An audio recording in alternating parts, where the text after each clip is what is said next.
tell you the truth, man. Here's some guy. That's the problem with radio. Some guy who's managing an automotive parts store is telling you how to do your radio show. Meanwhile, I'm a genius. Absolutely. Well, that may be straight. We did teach you how to steal material. That was good. That was true. You did teach me how to do that. We're good. Gary's in us, Maggot, and they mentioned they call me Baba Booey. I don't give a shit if they mention they call me Baba Booey. I don't care. I don't care about they call me Baba Booey. I hope the book does well. I think the fans will enjoy it. I'm hoping he has a success. But I don't give a fuck. I want to get Thursday when you're on your way out of here. Don't bother me with Baba Booey. Can you bang any of those stripper broads on the show? Teresa Lynn said you banged up. Teresa who? She was on here. She was in your movie, Private Parts. Oh, Amy. No. Teresa, the one with the little ass. She never said that. She told That's me. a lie. To admit you're lying. That's Tony. She told Tony. Did I ever bang Teresa Lynn? I do have to ask, do you think there's a physical match between him and Beth? Do you? Yes, they're both tall and have 10 fingers.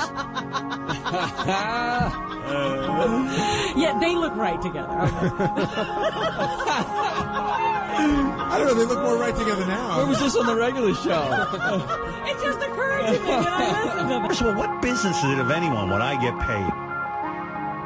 And if the CFO, if this guy's the chief financial officer, why is he broadcasting what I need to be earning or what I should be making, and that I'm paid too much?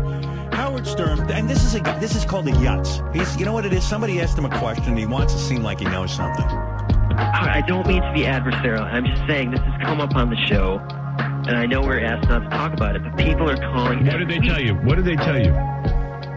Well, they told us we shouldn't talk about it. Talk about what? Talk about your hair loss. I don't have hair loss. I have more hair than you do. You know, some of our crew says Beth is the Yoko Ono. I don't know whether that's what? Yes! Beth, poor Beth. Beth doesn't know. This is my crew. These are the guys with the cameras. Well, listen to me. This is, this is so silly. Well, Beth always says to me, you're much older than I am. You're 19 years. What am I going to do when you're dead? Blah, blah, blah, blah, blah. And I go, honey. She's going to have a party. Let me tell you something. You're going to have a party. Oh, look now we know how Robin's thinking. Wow. No, you're going to say, I'm making a You're joke. fucked up. Joke.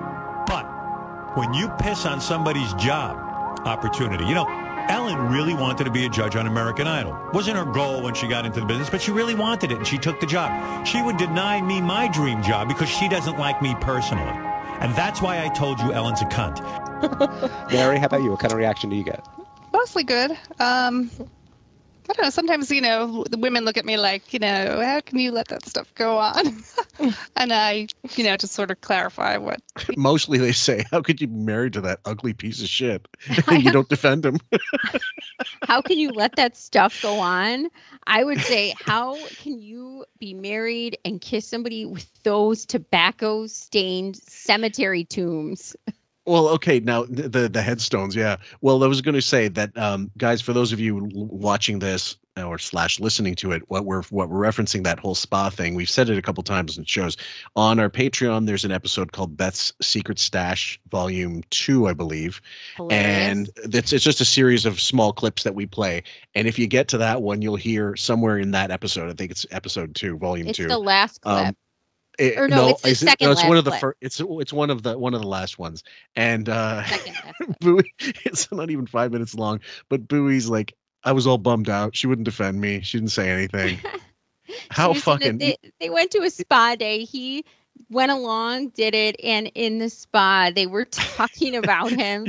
The two people who were in the room with Bowie and Mary, and she wouldn't defend him. And he had a 2-inch dick, and she cut it off anyway by not defending him. Oh, it was so brutal. God, and Artie was like, "Oh my God!" It was so bad. Yeah. But I love that you see though Dana does defend Artie. Yes, I know she's cleverly mentioning what she's mentioning to get back at Beth's dig question. But she defends her man. Oh yeah, she does. Do they give you a look, or do they call you on it? Well, sometimes my friends call me on it. I could tell what they're thinking. Don't you get mad when your friends? I mean, I do. Like, I'm like, why are you calling me and ruining my day, and telling me about stuff that's going to really annoy me. Right. I don't know if it's more for them or for me or what, and because they've heard 2 seconds of it. I've heard 2 seconds, and I'm like busy doing something else, and they're like stirring the pot, and then it's kind of annoying. Like they're trying to have your back. Like, I understand what they're talking about, but if you have this relationship with the show that you don't want to know what's going on because it's going to get you angry, then it's up to you to tell your friends, look, don't tell me anything. I don't care if you listen. I don't want to know. Now, if she's talking about fans that come up to her and say that, well, that's, I guess, nothing you can do about that. But otherwise, yeah, go ahead. She's talking about friends, and that flies in the face of what she said, where she said, I have spies, and then cut that off. I think that she probably does want to know, and they do tell her. It also does depend on what kind of caliber of friends you have. If you have lifelong friends or really genuine friends who are telling you information because they mean the best for you, fine. If you have drunk friends who you've met 2 years ago that are doing this because they love gossip, no. Yeah, not coming from a good place. Move to serious, friends were thinking, well, what's going to go on now, that hasn't already gone on. I'm like, probably nothing. I mean, Gary's there and he's seeing everything that goes on. You may not hear it or see it, from your point of view, but he does. And you know what? We just deal with it. This they is just like kind of don't get psychotherapy. it. This is really cool. It is. Mary's uncomfortable with this question. You can tell because she's wringing her hands a little. She's holding them, clasping them, moving them together. In Congress with each other, like just kind of clasping them and rubbing them, but her leg is also bobbing up and down a little. You can tell she's a bit uncomfortable. Yeah, I would say so. And it's just being in the hot spot, also being next to that fucking bimbet, and knowing that, also thinking maybe in the back of her mind there's going to be another kind of Beth question. The same way Beth is treating Dana, there's going to be one directed at her that she's not going to want to like, or she'll want to answer but she can't, and that's even worse.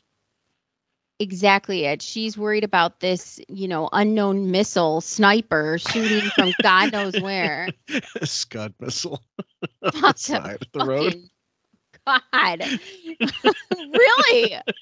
Where did that come from? She's, she is ducking cover. She's in an air raid drill position answering this question. I'll never forget that Kinnison line. He goes, we had to face the Iraq's weapon of death, the Scud missile. If Kmart was a weapons dealer, they would make the Scud missile, folks. He said how it works is you fire it out of the back of your car, and then you go on to look at CNN to see where it landed. Oh, my God. This was during the first Gulf War. Oh, well, the technology didn't improve very much. We blew up an aid worker leaving Afghanistan and his family. Oh, Lord. Mr. X, do people recognize you? Normally they jump over me and try to get Robin's attention if we're at a restaurant. That's annoying. I've been on a couple of near fist fights, and Robin had to stop me because, you don't mind people approaching, but normally I find them to be rude and stupid, but they're excited. So you try to let it go. She's convinced me to just let them, kind of say hello and keep on going. I think that's pretty accurate, and I think the average Stern fan is a stupid idiot. I think depending on what kind of work he did for the government, and I get the feeling that it was some sort of protective ring or some sort of police work, investigative. I just get that feeling by his vibe and the way he speaks and the way he acts and looks.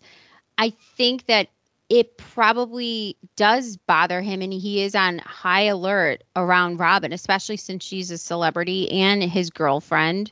So even if you're not in that line of work, though, most boyfriends or spouses wouldn't like assholes, coming up to your girl and just spouting off or touching you. I mean, Well, I mean, I'm trying to think of, remember when Lisa Lampanelli was on the show and she was dating that guy, they called him Joey Big Balls, whatever. Yeah. And he had to, like, what that guy must have had to put up with because of the type of fans she would, because I never found her funny. And Artie's impression of her just after I heard Artie's impression, I never heard her the same way again. It was always like, all I could hear was Artie doing that awful impression of her. Yeah. And And like you can imagine what kind of crowd she would attract that you have to fucking put up with all of a sudden. Like this comes with the dinner, and it can't be any good. And with Mary Delabate, like the same. Like they all have to deal with asshole fans. They all have to deal with shitheads. Yeah. Mm-hmm. Yeah. And I mean, you reap the benefit. I mean, you're going to get this house eventually in Connecticut and then sell it a decade later. When, and in Mr. X's case, you get the boat, you get the, he gets the boot. Literally. He's got a year left. Vacation house, Yeah. So, and with Allison, who knows like what the setup is. But either way, yeah, the too much to deal with, I think, on a general basis, and I think it would be tough for most people to keep their head, be level-headed in any situation, and not want to beat up the person or attack them or just say like "fuck off," Well, here's the paradox. I think most famous people, even at their level, need to be with somebody grounded in reality to have that foil, which is why we just expressed how Beth is a totally terrible foil for Howard and why it became awful to listen to when he was with her. But then the other problem is if you aren't with somebody famous, then you have that normal mindset of what you think is respectful and right and approachable and realistic, that you're entering a realm that you don't really know and you're both dealing with together, and you're the unfamous one and the regular Joe, which that person really needs. But how do you deal with that? If it's what point of tolerance do you put up with it? And does your spouse get angry if they think you're being too reactive, too jealous? Yeah. That can cause a whole other whack of problems completely. And then in problems in the marriage or the relationship, as it may be. I think that must be difficult. I know just even from, just doing this show, and we get a lot of people who comment and a lot of people who say things or message me or whatever.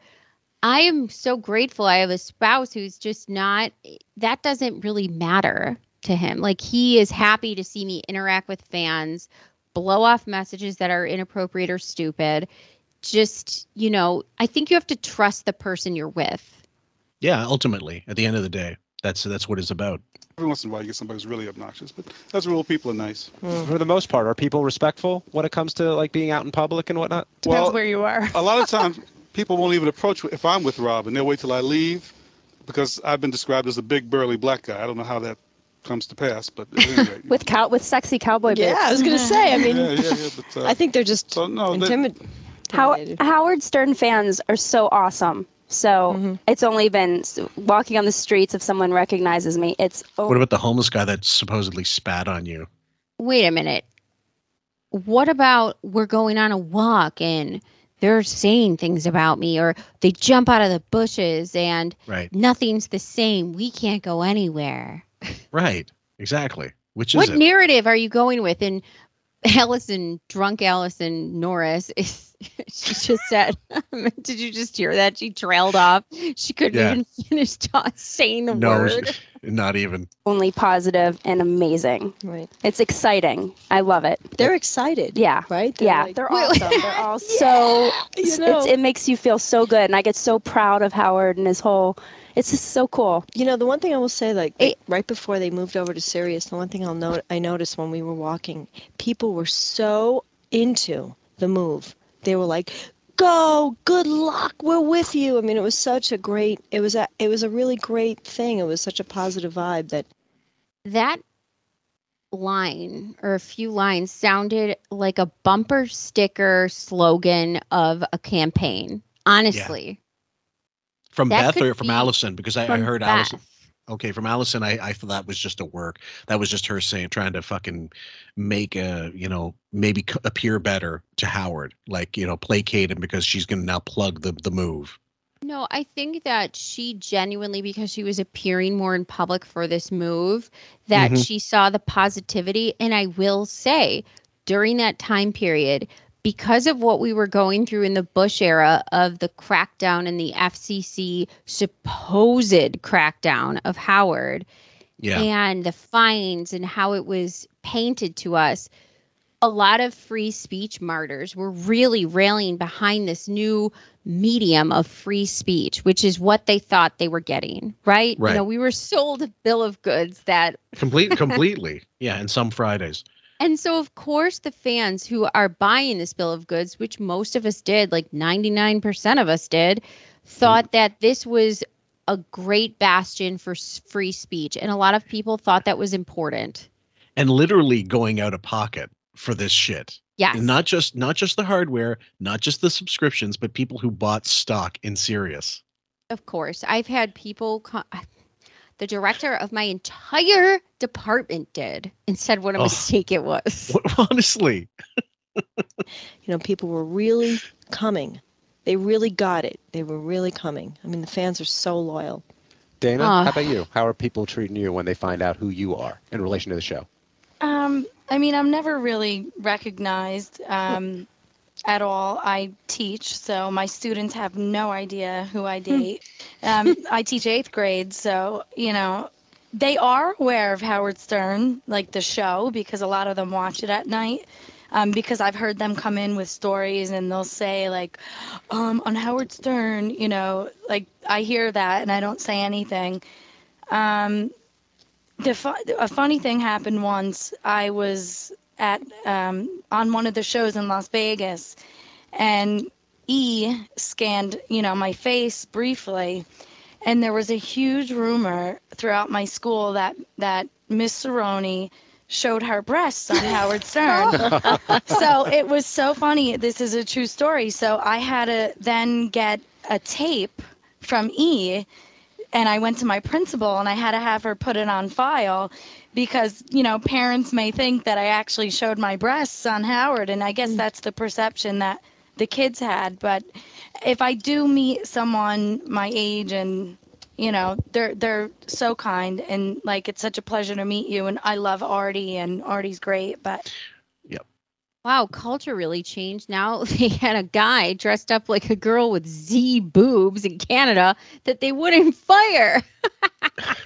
Well, either way, Kayla Lemieux. God, I saw that picture and I go, this is Photoshop. Get out. Times she wore prosthetics. Times have changed. Holy fuck! It looks like you'd be in traction just holding those things up. So this is the thing.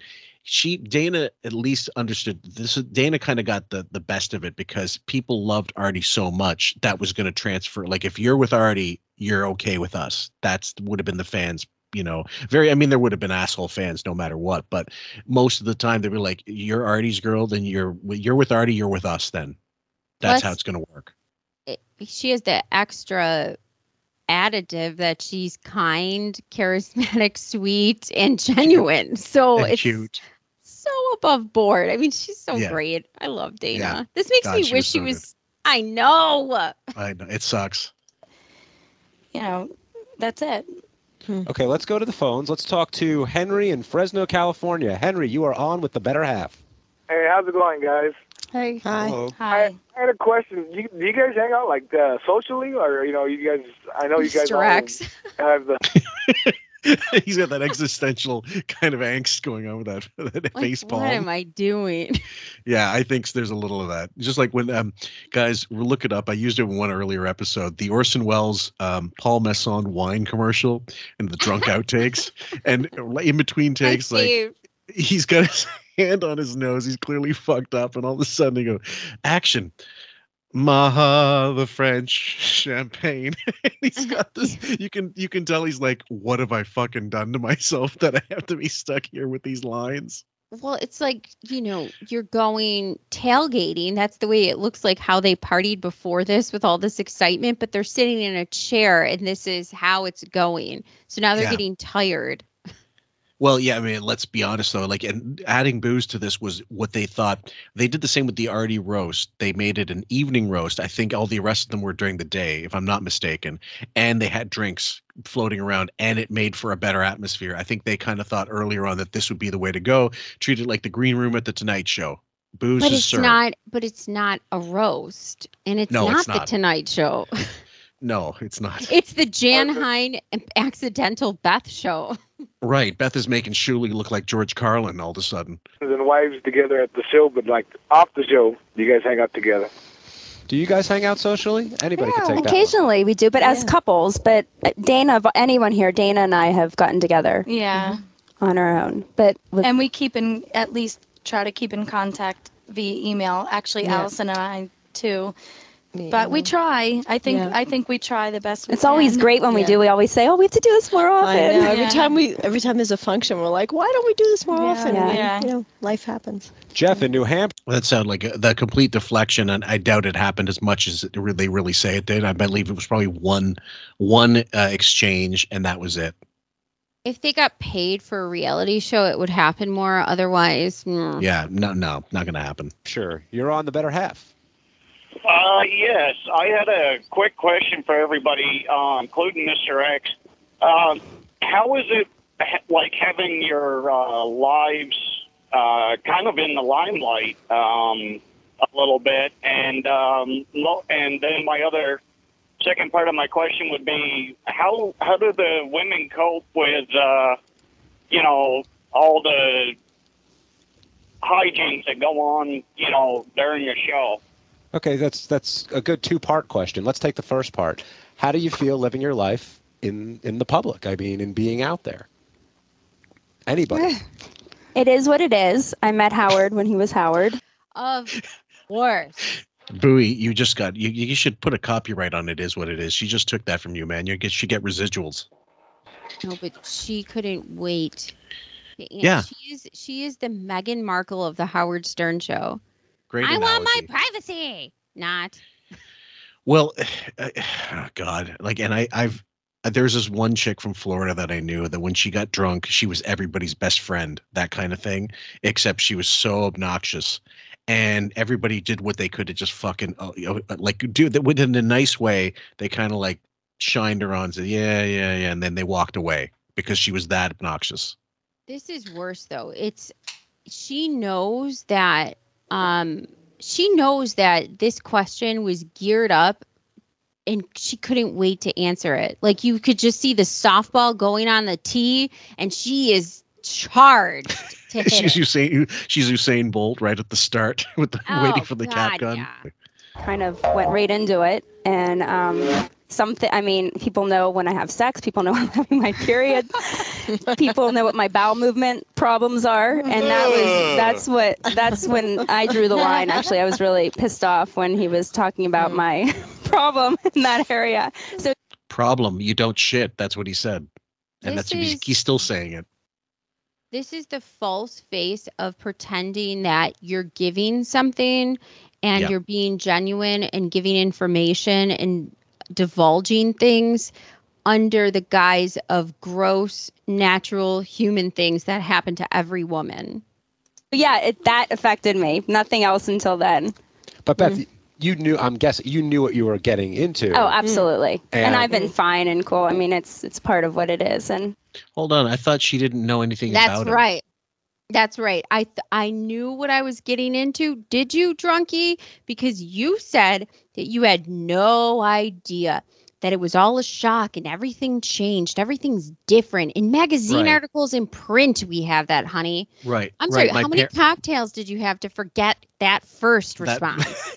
I'm telling you, that is why this is like the first kind of thing where he goes in, like he's listening because we know because he's going to call in.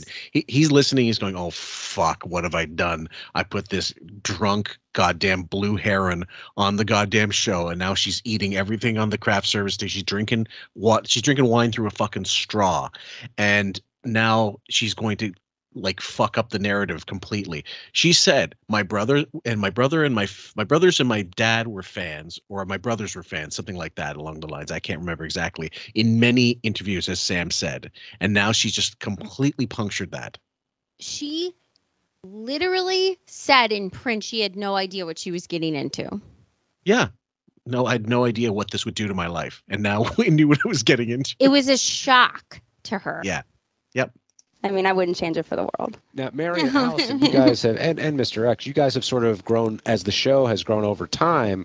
Has there been an adjustment? Have things always been the same, or have things gotten any crazier for you, I guess, when dealing with the public? I don't know. I think maybe the recognition factor has gone up since the beginning. Mm-hmm, it has. Yeah. It's funny, when we first met, when Fred and I first, there was no television show.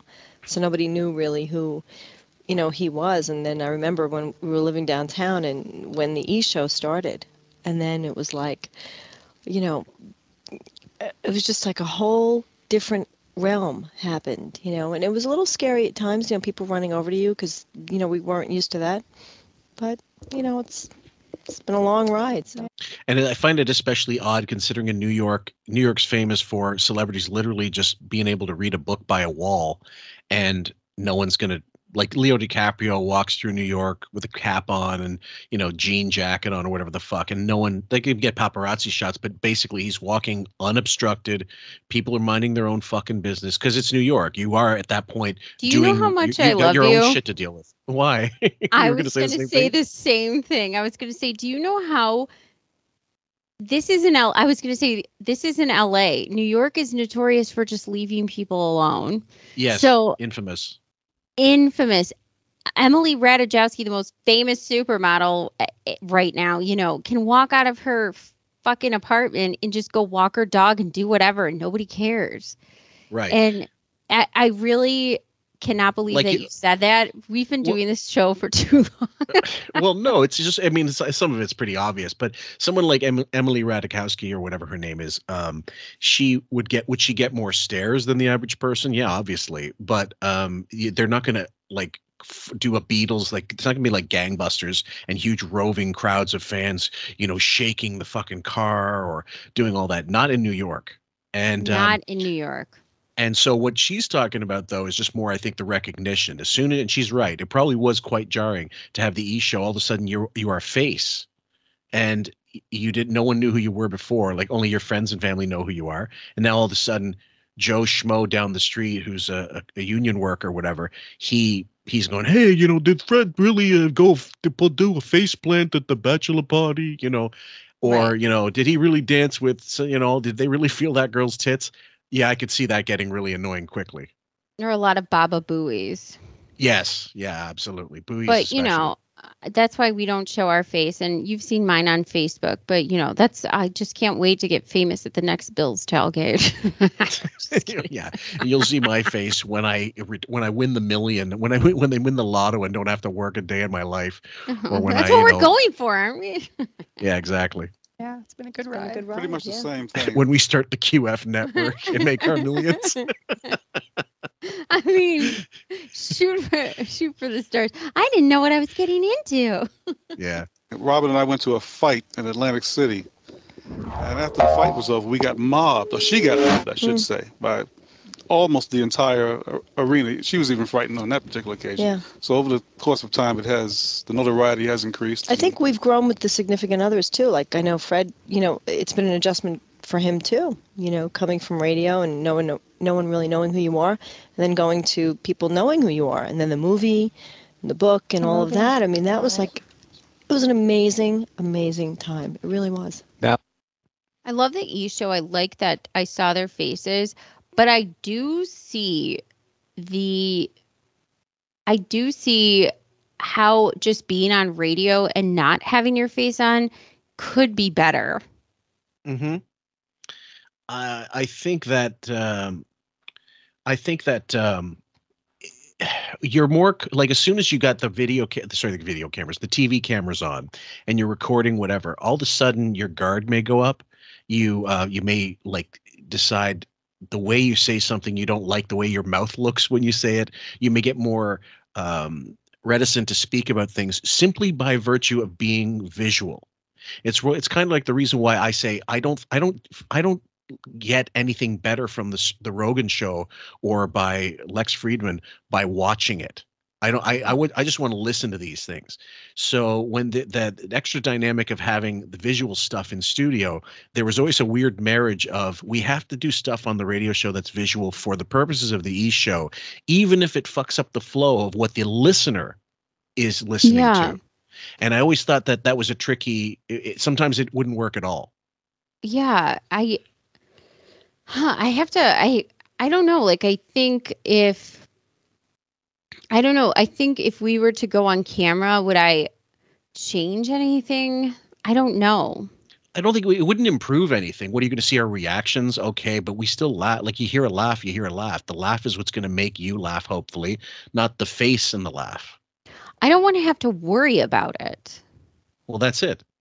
And the other thing is like what you had, like all of a sudden I got to get some blush or something to make my color match whatever the lighting. Fuck. I know. I just don't think that. It's stupid. Right. And like there's there's people that, and the other thing is people get hung up on it as well. Like it's not going to happen for a number of reasons for us. But I think with regard to the Stern show, when they did do that, like I said, it affected adversely in some ways the flow of the show. I think I'm not opposed to it, but what I am opposed to is what would come from that, which clearly they're talking about, the notoriety, people coming up to them, people noticing them, everything like that. But in this climate with social media, I really don't want to deal with a bunch of people saying shit about the way I look. At all. Who would and who does? I mean, honestly, if someone talks shit about you, do you put up with that person in real life? Of course you wouldn't. I don't want to ever be hung up on that. You come to a certain point in life where you're just, that's not what matters. So if we ever went visual and people became hung up on the way we looked, that would take away from the product and would bother me a lot. Well, beyond that, it's also like, I was trying to think of those shows that address the, what do you call it? The live chats, like they live comments and people are paying super chats. And now all of a sudden that thing is more important than what you're doing because they paid money for it. That's not how it works. You have something, you have notes, perhaps you have a narrative you want to put forward. Then it's up to you to put that forward and not be distracted by that other bullshit. Well, it just depends on how you want to, there's a service we provide that we think is worth paying for. And I agree with that. I don't think it's worth paying. I don't think it's fair or a good service to have somebody pay you money to answer a question, even if it interrupts the flow of something that should be a better product. Well, especially if it interrupts the flow, but also because either way, you ask your questions, guys, we'll do a mailbag episode and we will answer them that way for nothing, for what you normally get and not even a regular episode. So, and we are due to make one up soon. So. Now, let's go to the second part of the question, which is, I think he said hijinks, but I'll put it more bluntly. How do you guys all know what goes down on the show? How do you deal with, the different guests that come in? Is it accepted as part of the show? Is it a big deal? How do you feel? Allison, I'll start with you. You're right next to me. It's, it doesn't really affect me, honestly. It's part of, it's how Fred makes a living, and I kind of knew what I was getting into when I made the call. So, I mean, if I can't deal with it, then that's really my stuff, Would she have anything else to say considering what she did when she first shacked up with him and the role she took? Yeah. She has the most to lose by being affected or admitting she's affected by stuff, because we've seen how that's gone down. When the whole bachelor party thing and the gay rich and Fred's lap and she was calling in, whatever. She was probably close to fucking killing Howard that episode. I think so. If you listen to it, guys, go back, and I'm sure the audio is out there. It's brutal. It really is brutal to hear. It was the most palpable, honest thing I've ever heard from her. Oh yeah, and I think she decided for her own sanity, no more. And so this was what 8 years later, maybe longer. Right. But I think that because of what she chose to do with that platform that she was given for the doors open, because of this relationship, what can she lean on to defend that is this question. Dana, how about you? It's all part of the job, no, as Artie would say. I guess, it is what it is. I almost like the fact that he is surrounded by what he is, because I think the alternative is someone who feels trapped and they have to lie to their spouse to get out there every once in a while. Like she the person to your right? Yeah. Exactly. I caught that just as much as you did. I think that Dana's dealing with things on a couple different levels. So yeah. The untrustworthy behavior comes with the addiction behavior, which is spiraling currently with Artie. At this stage of the, Yeah. So it's a loaded question for her in a different way than I think it is to anybody else on this panel. Oh, yeah. And it really all ultimately boils down to self-confidence. I don't want to sound cocky, but that's what it is. And this is me, and I'm not going to change physically or, anything else. That was a good it. It is what it is. Beth was visibly uncomfortable. She was shaking a little bit. I'm not going to change physically. Because keep in mind, guys, as I said before, it's 2006. Beth hasn't had the next nose job. I think she's had a couple before. She had another boob job. She definitely had another boob job, because you can tell those two fucking goddamn grapefruits were, one was going east and one was going west, and never the twain shall meet. And I much like her legs in Dubai. So while so true. Just look up Google image FHM Beth Stern or Beth Ostrowski, and you'll see in a bikini top. It looks like two fucking crooked Snoopies pointing in opposite directions. And then remember who was it? I can't remember who it was. Actually, it might have been at the old place, and they were interviewing that hair guy, and they're talking about Beth's boob jobs, and she claims they're real, and he said something like, "Well, they're not imaginary," which is a great line. You could put a fucking fat blind cat in between those two originals. Oh my Lord! And like I said, if it takes that much work to get to look sort of whatever, to get to where you think you look good, and you still, by most, most people would say Beth is not okay. She's her personality is repellent, but that's not going to help her people just talking about her looks. But her looks are not. There's something odd. There's something like it doesn't mix. There's not something wrong about the whole package.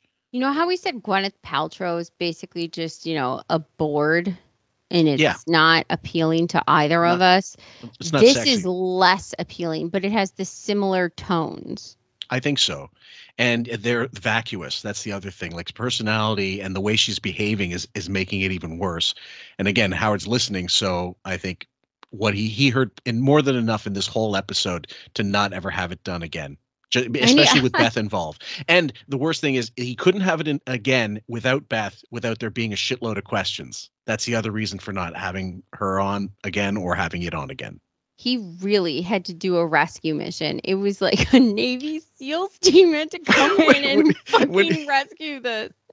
It's the green zone. So he decides to call in. You're right. He is on that rope ladder calling into the show. So fucking the Bin Laden raid was less stressful. Night vision. I don't worry about it, Beth, how do you feel? Because Howard gets into pretty graphic details. Well, it's case by case, but I have to be honest, I get really jealous, and I see some of the women that come on the show. I don't listen to the show, but I do read that website, and I see the pictures of these celebrities and these beautiful women that I know I can't compare to, and I get that feeling of dread, and I get really sad inside, but it's just part of I feel insecure. Okay, she feels insecure like a lot of people that are fake on everything. But hold on. She said she sees the girls come on the show and she gets jealous and she's insecure. I believe her, but he makes her more insecure. You're thinking insecure like I'm worried they're going to steal him away. Like no, a about romance. I think she's insecure that she's not going to get her bag in the end. That's that it. Too. Well, I am not going to get my Mark to marry me. That is what she is worried about. Number one. It's not about anything else. This is all this is about is I am worried that somebody else is going to come along and he's going to propose the same bearded contract that he proposed to me. And they are going to go along with it. Okay. By the way, what's a website? well, we fucked up words too. God knows I did this episode. I'm not going to edit it out either. But I think that's feasible. That's possible. But again, I think she, with that whole FHM thing, and she came in and he had to console her. She was crying. She didn't like the way she was perceived. And then Sal later on with the roast and the horse, why the long face shit. I mean, it ruined her. It ruined her. It absolutely did. And the amount of people calling in and on these messages boards, you don't think it was sent to her like, hey, fucking horse face. Hey, are you ready for Belmont? Are you ready for, the Preakness? Like, this is going to affect people. No, you're right. And plus, like we said originally, well, you brought up this point, is that she's sitting next to a cuter girl. Yeah. And she knows naturally cuter. I mean, if Dana's had work done, God, what would it have been? No, she hasn't. Cure, but that's Beth, just how everybody here is laughing at you. Give me a break.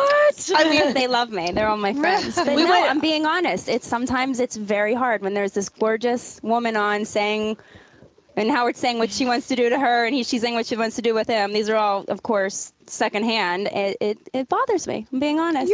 You're beautiful, Beth. Thank you. Fishing for fucking compliments. I hate that.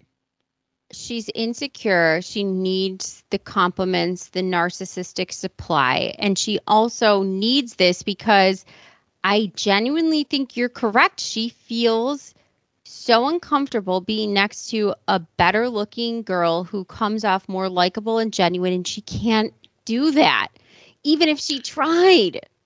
Well, someone recently, I think it was George Watson on our Facebook site, wrote a great post about Howard and his musical sort of how he feels about music. And we've gone on to say many times on the show, he hates music, he hates musicians.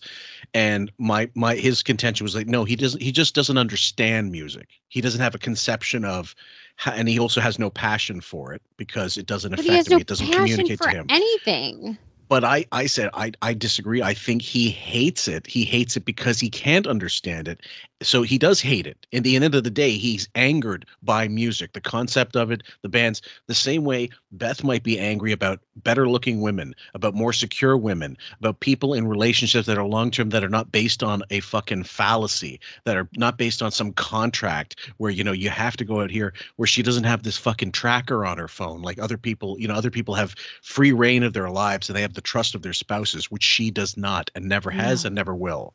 So when you put that all together, not only am I not surprised she's not already OD'd several times at home or been found in a fucking coma, like a diabetic coma, because of what she's doing to herself, it will not surprise me one bit if she's one day just fucking face up in Castle Gayskull because of the stress and the system and the full system breakdown inside.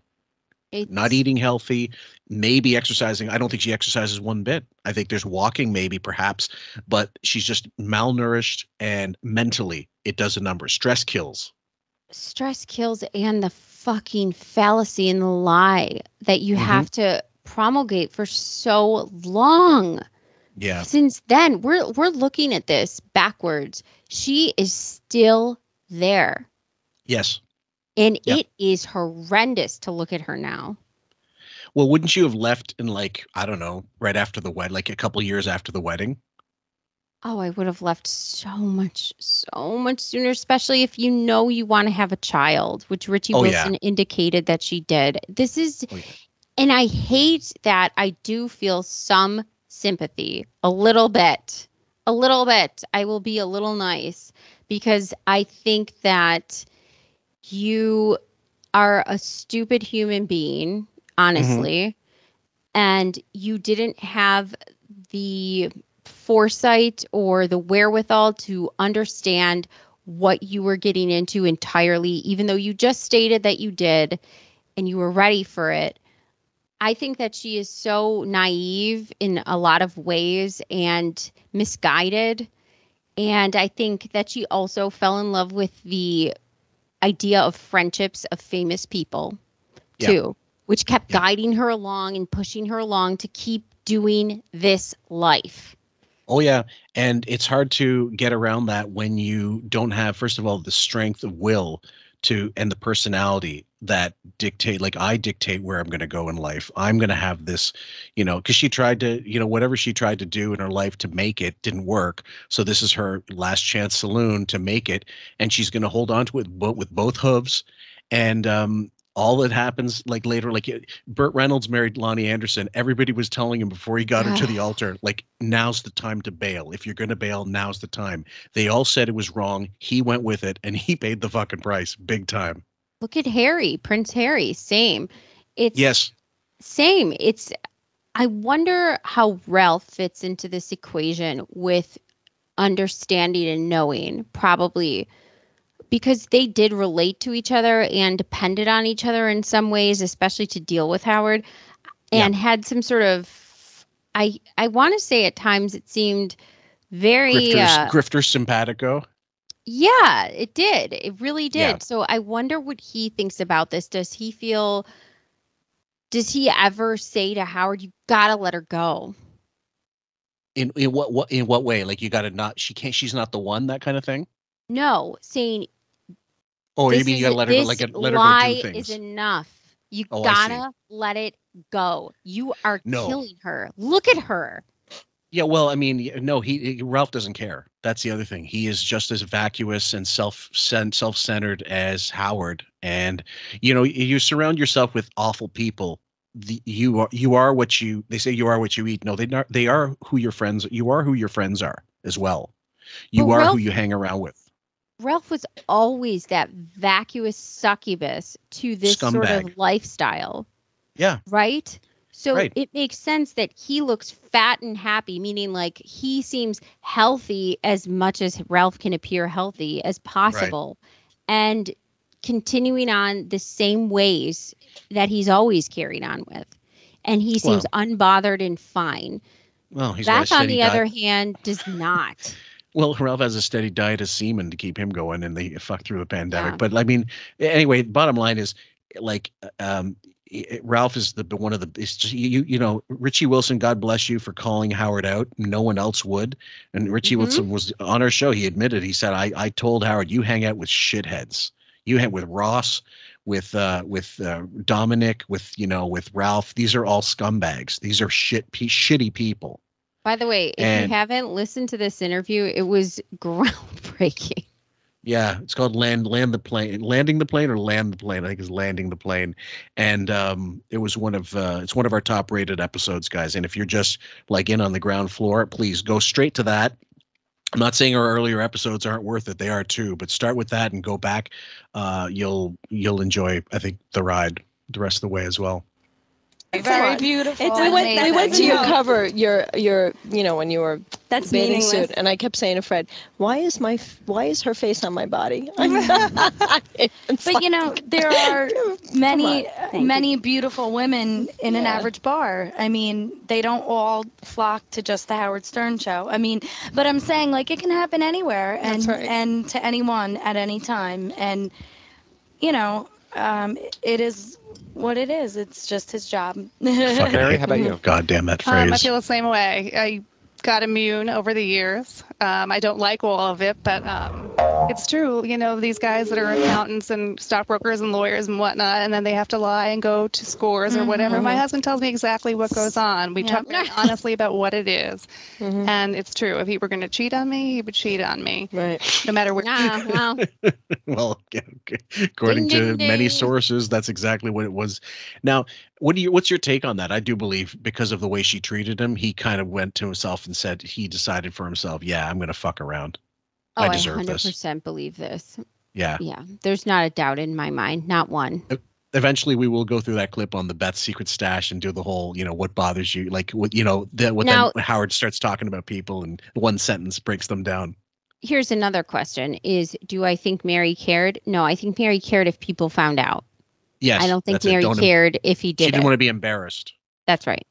Where he was or who was throwing themselves at him. I mean, I'm not in the same position as Beth. I'm sure he doesn't get the offers. Gary doesn't get the offers. But Gary's hot. You been to any spas recently, Mary? You might be surprised.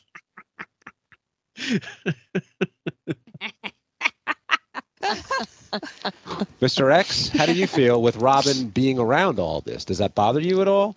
No, not at all. I'm a little bit jealous of she and Beetlejuice, but beyond that. All right. Let's go to Joe in Rochester. Joe, you're on the better half. Yeah, does Mary, Gary's wife Mary, get mad when he gets to feel up like good-looking women, say like Jenny McCarthy? Yes. You get mad? I got mad at that. Did you hear it, or did you hear it secondhand? I heard it secondhand, and I was not happy about that. No touchy. So what does he do? Yeah, what does makes he you do? mad? What makes me mad about that? Explain that. I think whole that's thing. crossing the line. I was going to say, do you? Well, I think he's jumped over that line with both feet. yeah. And his teeth first. Definitely. But I love how Beth says, why does that make you mad? Didn't you just say you were jealous about all of this? Her narratives can't keep straight for a second. You're talking about Beth, she just said to Mary, why does that make you jealous? Right. Well, didn't you just say that you just got admitted jealous? to being jealous? No. Why? What planet are you on? Are you in the same room? All I was just thinking of was if Gary went down on a woman, that would be just considered genital mutilation. That'd be like getting eaten out by the fucking salami slicer at the deli. Listening to that story on the BBC, it's like a sad testimonial. Oh, Jesus. You all have a line that's crossed. I mean, Mary says obviously don't touch the women or men or both. Well, when Fred comes home from Scores, I mean, he smells. It's like. Welcome, ladies and gentlemen, to QF, a podcast about Howard Stern. I'm your host, Fillmore, a.k.a. Jim Fix. With me is Sam, and we're doing part 2 of The Better Half. How are you doing tonight, Sam? Oh, I just can't wait to have another Mean Girls episode of Beth thinking that she's the host of all hosts. And poor John Hine, here with the black background doing him zero favors. It looks like he's in the back of his windowless van just waiting for victims. It really does. It looks like an episode of Stranger Things, where she kind of goes into her headspace and she's got to be all quiet and I don't want to actually shit on the Howard TV staff because I do think they're good guys for the most part. Some of them are good people. I think, like Scott the engineer, God bless him. He might be a dark black cloud, but I think he's got a heart of gold. And Richie Wilson, of course. But it just shows that they didn't really know how to film what they were filming when it came to stuff like this because it wasn't in their wheelhouse. Well, I think that over time with the E crew, they got the hang of everything and how to create that atmosphere, but this is all new for them. They're in a new forum. I give them points for trying different things at this interview avenue. And I appreciate that they're not all sitting behind monitors or it's some weird Skype or whatever the fuck. I do like that. But I wish that they would have tried a little bit harder to make it seem less creepy, I suppose. One sec. I agree, actually. It's just, it comes off a little... they want to do Playboy After Dark type of thing, but it's actually not coming off. It looks like let me take the duct tape off. Well, the big leather chairs, it just looks like a Sopranos, football room where they're all sitting around on a Sunday gambling. I also think this is a lot of Howard's fault because if he really was the creative genius that he says that he is and claims he is, then he would have such creative dictatorship over this where he would want the set to look a certain way. He would be so meticulous about the details, for everything from what's on the table to what's in the background to what you're wearing to what the dress code is, the camera shots. And unfortunately, this is just another example, kind of like how when he shot the beginning of Howard TV and he just walked on set and said, "What do you got for me?" with no creative input. Yeah, well, I think he didn't have a hand in it really too much. I mean, that intro stuff that you're talking about, I think we called it White Christmas or White Wedding or something. I can't remember. It was a freebie episode we did. So funny. The lack of direction he gave the art director or the director of the commercial was unbelievable. I mean, you don't have really an idea in your fucking head. It has to be put in by someone else. And for this one, I definitely would see him being on hand. Like if he was really a type A type person, he would be on hand there saying, guys, this doesn't look right. We need more lights. We need more we need tight shots on people. Like we've got a couple cameras. Okay, fine. Well, let's just fucking edit it like crazy. Let's stop in between things if we have to. It's got to look right as well as sound right. I could understand it if he never claimed to be this Michael Jackson level genius in his forum of radio and television and this creative genius, but he did claim to be that. So, you know, you watch making the video of people and you see the stars. Yes, the director has say, but they also have a vision, and you watch it come across in choreography or lighting or setting or costumes. This guy doesn't give a shit about any of it. There was a great making of the film Aliens, you know, the James Cameron film, the one that was the direct sequel to Alien, and they worked in England. I think they filmed it at Pinewood Studios, and he fired the lighting director, the original one that was filmed, because when you saw the dailies, when you saw what the guy put together, he said it was just too well lit. The guy was used to lighting things immaculately, and he was a brilliant lighting director, but that's not what Cameron was going for. He brought in the person that he decided. I remember what that looked like. And I was I was 11, I think, at the time, and I went. I don't know why I was allowed to see it. I think it wasn't rated R, or it was, but I think at that time you could go with an adult if you were under 18 or whatever. Either way, and we were freaked the fuck out without question. The lighting actually made it more frightening. That's right.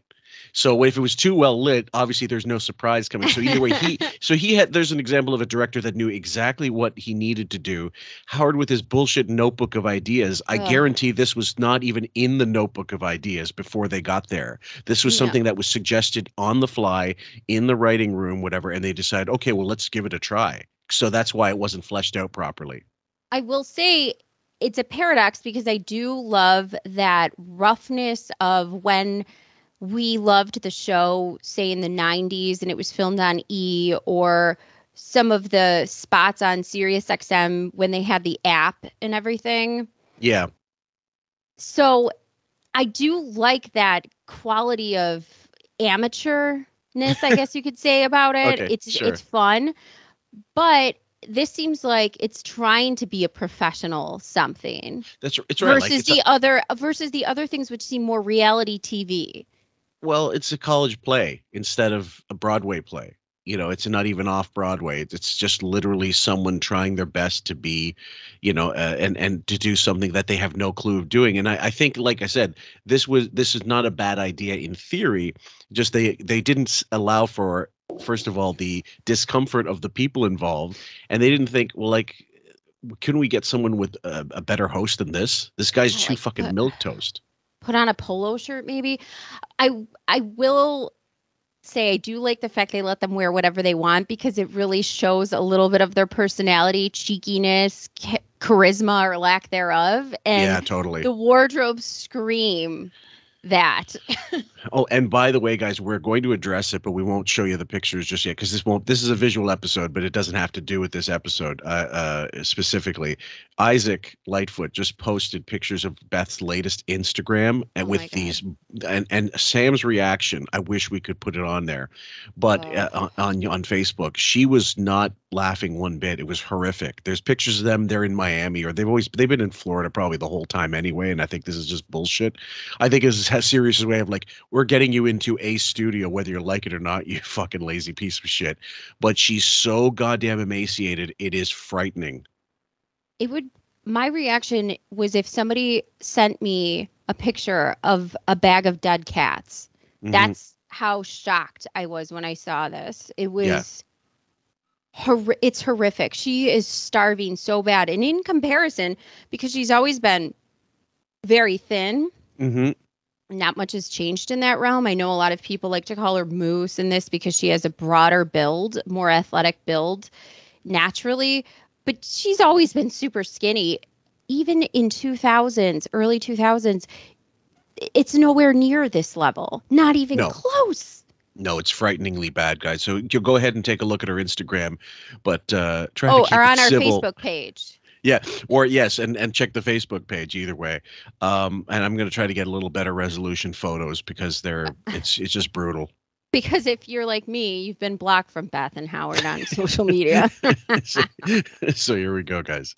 That's crossed. I mean, Mary says obviously don't touch the women or men or both. Well, when Fred depending comes on home what's from on here. scores, I mean, he smells. It's like, please go glitter take a I shower. love. I mean, yeah, it's like, you know. Well, I think the scores thing is different because Why is that? the scores girls know who Artie is. I mean, and you have it completely. And Gary, they know who Fred is. So these girls like flock to them. They rub every part of their body. And don't they smell when they come home? And so once I was there with Artie, we're at Scores, and he's standing right next to me, and this, beautiful girl comes over, and she says, "Hey, baby," and she kisses him on the cheek, and he's like, this is Dana, and she's like, oh. So, I mean, it is what it is, that I was like, oh my God. Beth's laughing because she has nothing to worry about. She knows unless there's a bellboy there that has to deal with some kind of unless there's a young twink behind her, next to her, under her, she has nothing to worry about. Yeah, Studio 79. But what happens when I'm not here? But you know what? Such is life. I mean, there are guys, again, I'll go back to what Mary said, stockbrokers, lawyers, doctors, plumbers, construction workers, they do the same things. That doesn't make it better. I wouldn't tolerate that for a second. Well, the other thing is, like, if a stripper's getting that familiar with you, then they've clearly fucked you or sucked your dick. Or you're paying for multiple lap dances. I don't want my significant other to have a personal relationship on that level with a stripper. When they walk in, it's a kiss on the cheek and hi, honey. You shouldn't be like Norm entering Cheers when you go to a strip club. There's probably nothing more. There's Everybody nothing like knows more. Your name? Yeah. No, thank you. Right. Except instead of a wooden Indian, you have Howard at the front. It would turn away so many people. Yeah, no kidding. So, Beth, how do you feel about Scores? You know what? I'm fine when he goes. I just have sex with him before he goes. It's very important. That's the other thing. If you haven't had sex in a while, you're like, honey, do you have to go? Come over quick. Yeah. But then he comes home and I make fun of the glitter that's all over him. And it's always remnants the next day or the next day after.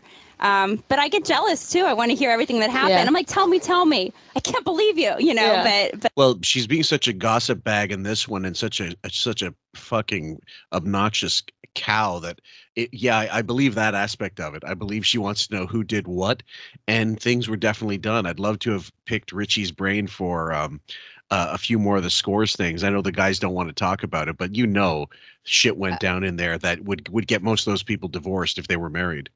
Those secrets are held tighter than the JFK file in the last few thousand pages, I'm telling you. But Beth, you're right. If you were an untrained listener, you would think she really means, what did you do, Howard? But no, she wants to know what everybody else did because she knows Howard's not doing anything. No, he's safer than than a lamb roast in her own house. Look at those mitts just flying around. I can't. Like there's a lot of guys. There's people that postulated I remember at I think it might have been at the old place, or I think it might have been a Dog Shed. There was a poster called Winced, and the Winced thread was probably 2,000 pages long, and it was all about vagaries, and it was all like, Beth Ostrowski, aka Scott Ostrowski, like Beth was a man and she transitioned and all this shit, which I don't buy. I think she's just completely not particularly feminine. He would always never say anything. Paradoxes, rhymes, limericks, whatever. Do you know? Changing font and changing like type, lowercase, lowercase, uppercase. Yeah, his typing always looked like an away message in 1999 or something. Yeah. And then I will say to Beth, Howard has all this money. She's got money now because of him or whatever from her escorting days. Why would you have hair like, look at that hair. It looks box dyed. It's not particularly pretty. It's brassy looking. It's two colors.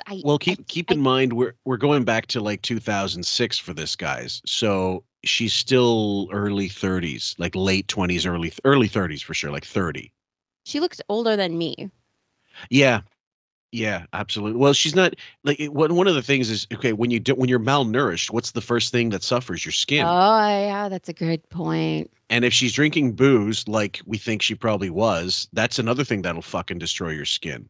Not that I'm the Avon lady, but my God, at least I know a couple things from, my wife, from women over in my life that have told me I listen to some of the fucking trade secrets they go yammering about, and I go, oh, maybe I should try some of this stuff. And as a matter of fact, I do have a face product that I use, but it is kind of it's for our next show. It's for Fillmore and Sam Beauty Tips. Exactly. It's fine. It's harmless. It really is. He comes home to me. Joey, you're on the better half. Hey, how's it going, guys? Hi. I got a question for Mr. X. I was just kind of wondering, with Robin, sometimes she portrays herself on the show as being kind of off of kind of the crazy things that happen, like, for instance, like the Sibian stuff. She really doesn't say too much during it. Away from the show, is she that same type of person, or is she more that flamboyant, the kind of crazy, the person that you would find on, like, the Sibian away from the show? I'm not sure I understand that question. Let me try to rephrase it. I'm the same. I'm with Mr. X. I was like, what are you bringing the Sibian into it? I get what he's trying to ask. He's saying on the show she portrays such disdain for those segments, but in real life, is she a wild woman in bed, in her personal life? But that's how he should have asked it instead of this long, drawn-out, stupid rant. Well, okay, fair enough. Is the Robin that we hear on air the Robin that you deal with at home? In terms of giggling and laughing constantly, yes. Across the board. He sounds not annoyed whatsoever. He doesn't sound bothered at all by this. That came right out of him. Oh, man. It's definitely one of those spousal pet peeves that you've been harboring for your whole life. Yeah, absolutely. That's when someone says it, you kind of go, you know what? I can't defend that one iota. Yeah, that's been sitting there for a while. No kidding. I mean, you heard her. Did you hear her revelation, for example? I did. Now I was thinking about. I can't remember. What was it? I don't remember what it was. All right, this is comfortable. Her revelation was that at one time she pleasured herself with meat and vegetables. Oh yes. Well, now I can answer the listener's question, because years ago, when she used to come over to my apartment, when she'd leave, I'd find food missing from the refrigerator. She hadn't eaten anything. So I never understood that until just this year. But so I guess maybe she is the same on and off the show. At least Mr. X is trying to be a little entertaining. I give him credit. He's the one kind of not so dark, pardon the expression, not so dark hole of neuroses in the gaggle of people here. Mind you, he's dealing with if he's the spouse or the girl, the boyfriend in this case, of one of the nuttiest people on the show. Like after Howard, or on par with Howard, Robin, it should be the Mr. X show. I need my coffee. Yeah, exactly. It is interesting if you think about it. You could tell, well, we like him, we like Dana, Beth is a spouse of Howard. Robin's the other main part of the show. He's the spouse of Robin. What is the difference between them when you see how they're interacting with John Hine in this interview and how they take questions, answer questions? There's something protective about Mr. X that's because of respect for Robin, whereas Beth is protective because she's protecting a narrative that Howard wants out there, not because she cares about him personally or because she cares about any of these people personally. Yeah, and I mean, it's not that Mr. X doesn't know. It's a different protection. Right. It's not like he doesn't know some of the secrets. Like, I'm sure at some point, maybe if they talked about her abuse that she, like if between, I'm sure they did. I don't think she would have gone to him and said, "Oh, that was all bullshit." But I think if you pressed him, if you shot him full of truth serum, he'd probably tell you that there's certain things about her that he thinks are not true. For example. Well, probably at the end of the relationship, maybe if you pressed him in private, but I don't think you would do it publicly. I also think listen to how Beth interacts with the other people, how she asks Dana rude questions or shoots rude kind of interjections during this. Mr. X doesn't do that. He's been around for 20 years. So it also tells you a lot about both of them and the relationship between, because I am fucking for sure Robin has said plenty about Beth to Mr. X, and he's mom. So don't you think he could at any point just say something as nasty about, oh, hey, what about that, Beth? What about this, Beth? Well, we've heard on the show, like there's audio out there of, let's say, Stuttering John and Gary, certainly, and then even Jackie talking about Mr. X, because he was in the picture for quite a while. Like, so Artie knew him and Jackie knew him during both eras, right? Because they were still together during the crossover. He absolutely has the confidence of being the A-type person in the relationship, regardless of Robin's money. He's the one that can tell her, you shut the fuck up, kind of thing. Like, he can sit her down and she's got to take it, because for all her bluster, she wanted to be wanted. And companionship with a normal human being. Exactly. I think so. And so whatever doting he might do, he's still very much like, look, I'm a guy's guy. I don't want to fucking put up with any bullshit. And he's a confident person. You can tell in his demeanor and the way he's just comfortable there. Well, it kind of falls in line with Florentine too. It's similar. They're more everyman type people who really don't put up with a lot of shit, who are still going to go to the places they want to go and do the things they want to do, and you can come along. Right. Like when they had Yanni in, and this is the same year, it was a great interview. It was one of the first guests in Sirius, and it was a fantastic, funny interview. And Robin said that Mr. X took her to see this concert because she kind of snickered and whatever, because he was into Yanni, and she kind of insulted him by saying, it was kind of, not her thing. Not her thing, but also like really kind of gay. And Artie, they were looking for one of Yanni's clips, and Artie goes, I can't find it. Where is it? They said, where is it, Fred? And Artie goes, it's under sleep. And Yanni laughed his ass off. That's good. At least he was a good sport. But Mr. X could throw Beth the same digs that she's throwing everybody else at any time, but he's choosing not to, which says a lot about him and a lot about her. Well, it just, the comfort level between him and her is like completely different ends of the spectrum. She's incredibly awkward. He's not awkward at all. Yes. Yep. Now, do you all find your better halves or other halves, the way they are in the show, is that the way they are at home? Or what percentage would you say are they the same that you hear on the show than what you deal with at home? Mary? Well, it depends. I mean, there are those that say that Gary's a bubbling idiot, and then there's those that find him really bright, and the bright side is the true side. Gary's a really smart guy, really funny guy, great sense of humor. Oh, God. That shows you how much time they actually spend together. Bright guy. Well, I think it's a bright guy when Gary's interested in something. When it comes to his music, right, or telling a story, he's pretty good at too. I will say, though, a lot of this job is organization, scheduling, managing, and those are all things he is not good at. So that's why he comes across like a bumbling idiot. If this was a job where you ran a record store, you'd be aces. Well, thankfully, music has so little to do with the Howard Stern show that we get to see all the shitty, stupid sides of Bowie. Why is Justin Bieber on your iPad? Why did it take 2 years for Tracy Millman to find out about Gary's fuck up with the refrigerator? Anyway, we'll keep. God, that was funny. That's a line that's when you know your office has great communication from top to bottom. I think if there's food fucking rotting in a refrigerator for years on end, and not one person can figure out how to get rid of it. That just says it all. Why is your sandwich walking under its own power?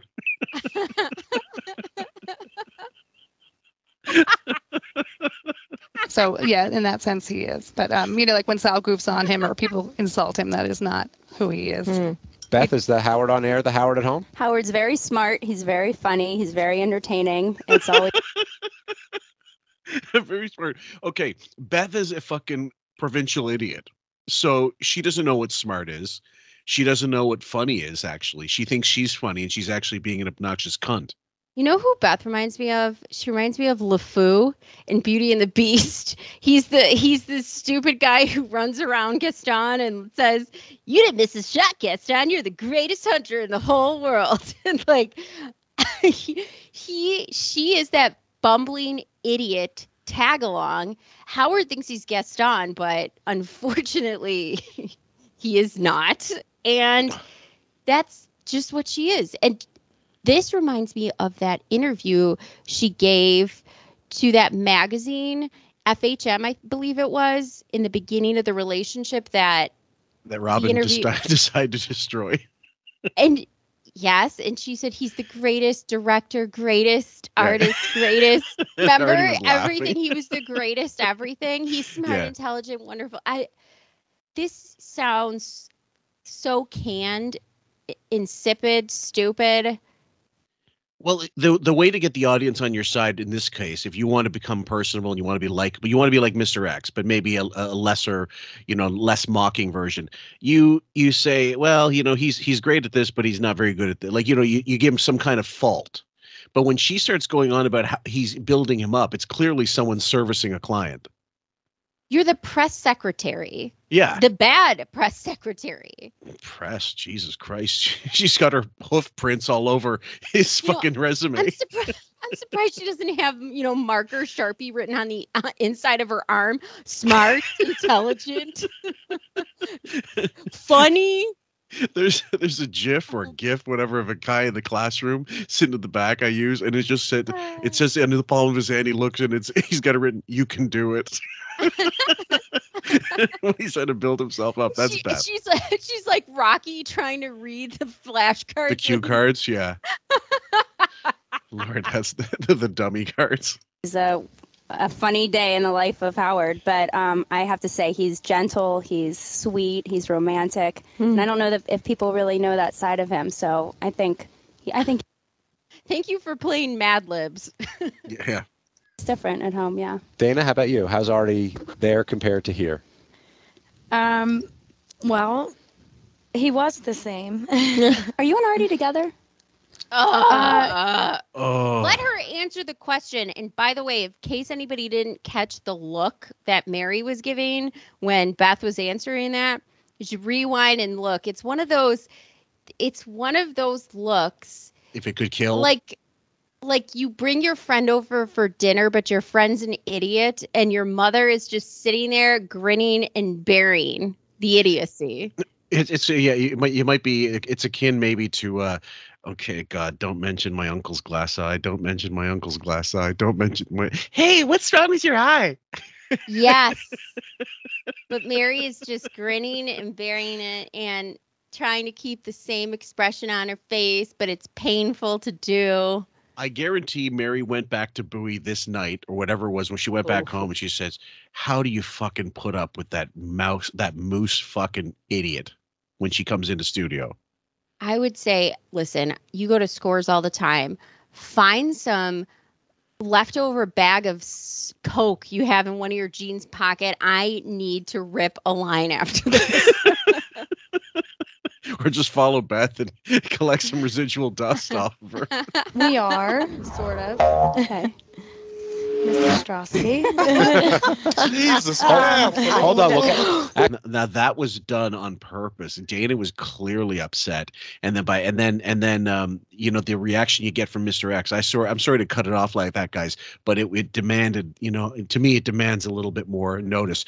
Now look at Beth, that face of hers. She knows she's fucked up.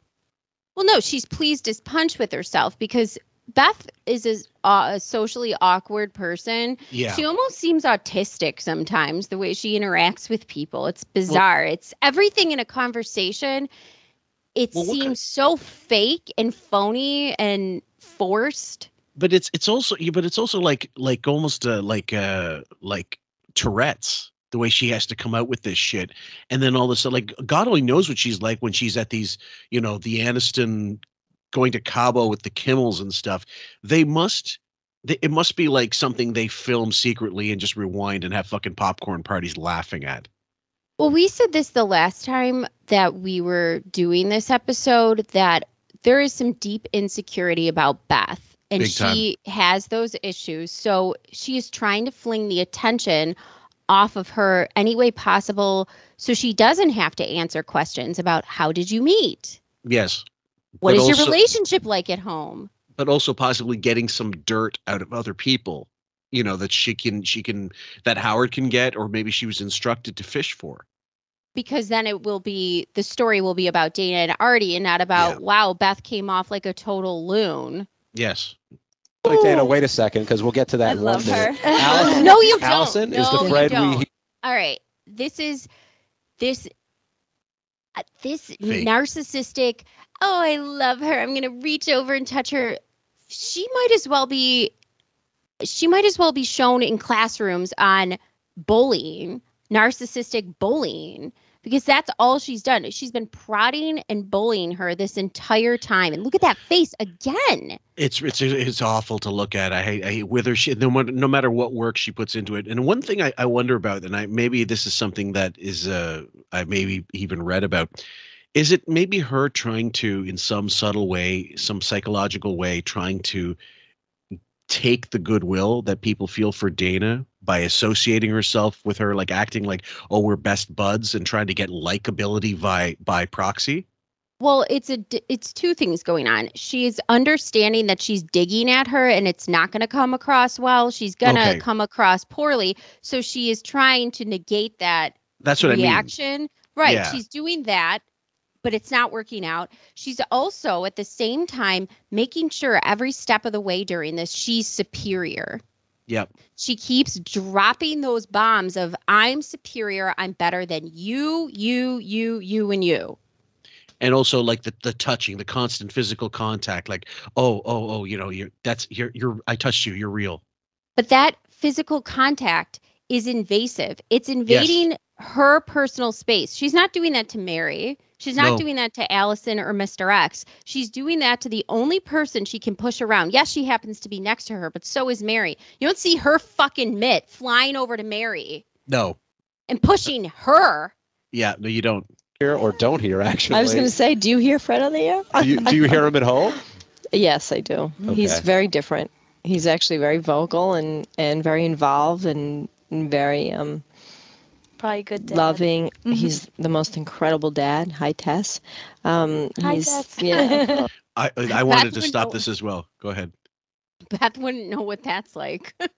Well, years later, a lot of us theorized that he and Allison and Fred have just like we talked about this in the first episode. They have like a partnership rather than a marriage. Understanding. Yeah, an understanding or whatever, an arrangement.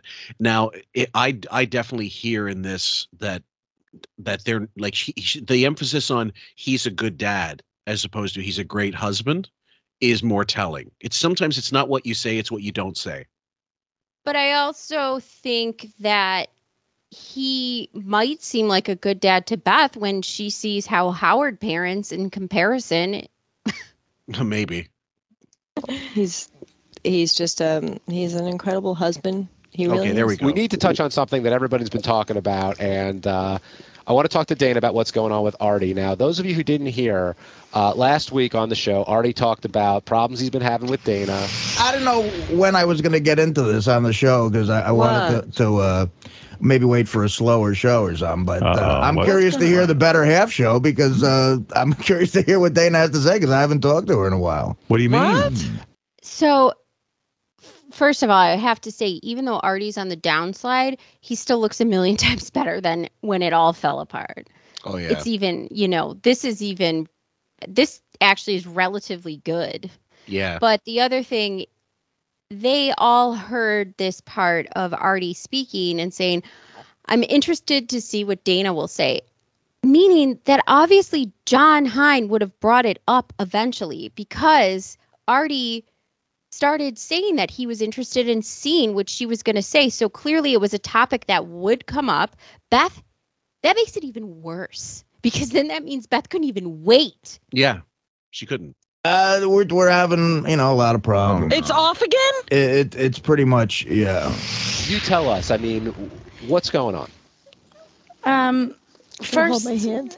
Yeah. Where are the tissues? No. No, first, The difference between what Allison was trying to do and what Beth is trying to do speaks volumes. She I'm not trying to twist the guys into a narrative. I hate Beth. You already know that. But the truth, like you could tell that Allison was actually being affectionate, like really understanding that maybe this is difficult. But Beth was being just a complete cunt rag. Beth touches Dana when she wants validation that, hey, we're still okay, right? Right. Or here you go, audience. See, I touched her. We have a relationship. Don't be mad at me for poking and prodding her like a cunt. And also subtly telling Dana also, hey, remember who's the queen bee, bitch. Exactly. I'm Beyonce. Yeah, that's exactly what she's doing. Yeah. But Allison, you're right. That touch is when you're going to have to say something hard and it's going to be listened to by a bunch of people, and Allison knows what that feels like, so she reached across and almost said, you can hold my hand if you want to, before anything's even said. So for everything about Allison and Fred and their whole dynamic, that is a real human reaction. Sure. And because I'm certain off air, Fred has probably been very complimentary towards Artie because he's not Jackie. He's not, it's a completely different area. And he likes Artie and probably discusses his problems to Allison and Allison, if she listens sometime. They all love Artie. Like, that's the whole point. He's so likable. You can't not. He's likable. And Artie has an affection for Fred as a listener, which which kind of is more doting than Jackie was, where Jackie felt like a peer. He felt on the same level as Fred, where they all did because they all started together. They different went back long points, enough. but their fame and their popularity all acclimated at the same time. At the same time, yeah. Whereas Artie came in this, juggernaut. And so as a he fan. had a reverence for Fred that I think he appreciated a lot more than Jackie. Yeah. Look, I'm just going to be honest here. I love Artie very much. I have for the whole 4 years. And he's such an intelligent, warm, loving man. And he doesn't take out enough time for himself. He gives. And I think he's overlooked himself for a long time. And I think that is in a roundabout way saying he gives everything to this show that he is not taking care of himself. He probably should be. He won't say it because he doesn't want to lose his spot on the show. But I mean, of course, there is no excuse for just blowing off the show and doing drugs and mistreating your girlfriend and all the stuff that comes with addiction. But I think she's also saying if he was in a job that he felt secure enough in where he could take the time off to get his life together, he would, but he doesn't. Well, it's a lot to read into it, and I suppose you could, but to me, the only thing that I got from it was he needs to actually sit down with a psychiatrist or with a psychologist and suss out his problems that are creating these other problems or feeding the other problems. But this environment doesn't help when it's a joke. It's fodder for the show. They like that it goes on because it takes away from everybody else's imperfections and issues, and then you can put it squarely on Artie's shoulders, and that carried the show. Yeah, absolutely. And it's starting to show, and I just want Artie to be happy. I did really start to think about children and a family, and I believe, I didn't hear, but I believe Artie mentioned something about a house and this and a separate room for the dog and stuff like that. And that's all fine and acceptable to someone who doesn't have Artie's best interests in mind. in my opinion. Interesting. It's a very mature statement for somebody that I can say,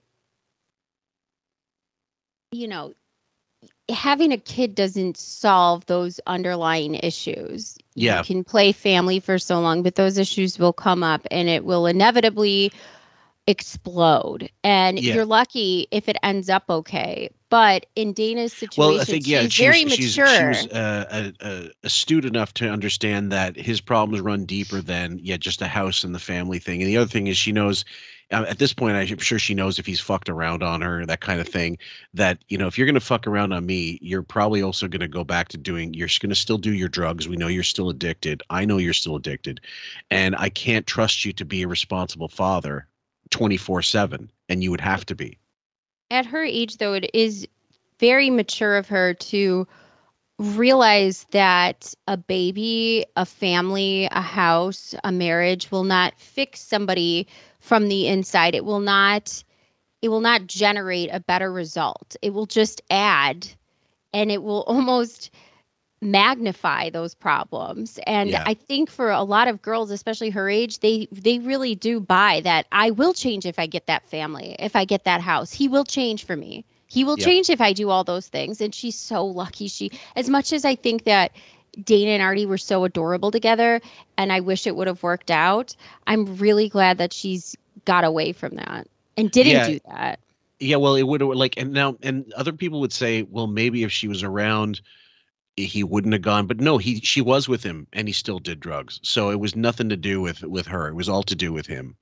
And then you look at the other person, Beth, who could have made a mature decision and said, he's never going to give me kids. He's never going to give me real love or satisfaction.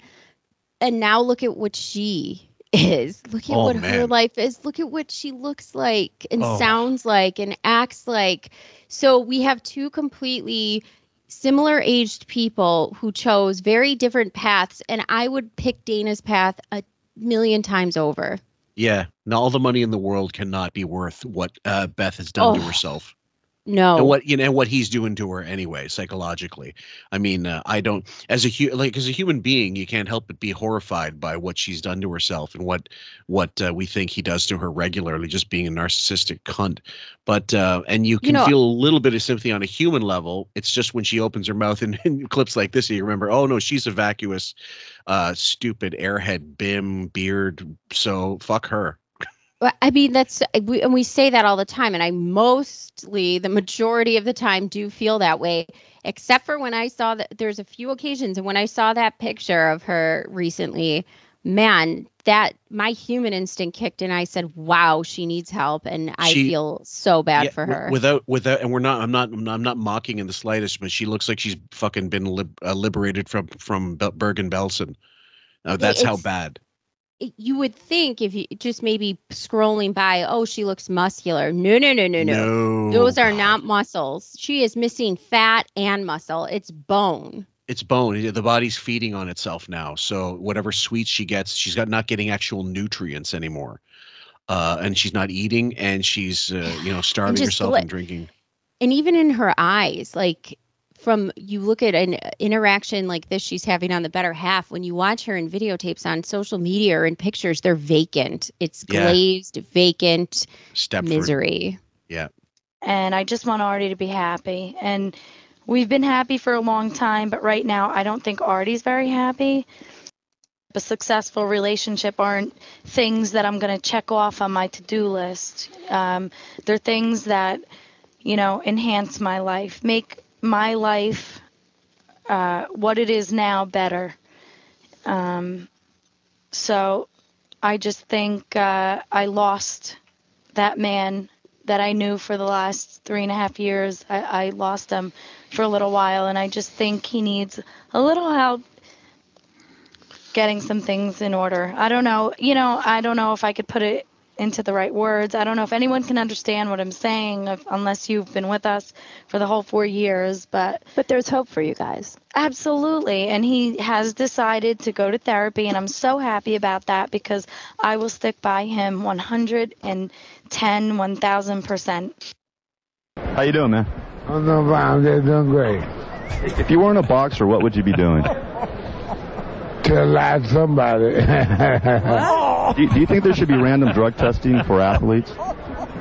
Yeah, but most athletes are more clean anyway. They just go to a head thing. I mean, they go into they just make everything clean. So yeah, they should. Can't believe he went into boxing.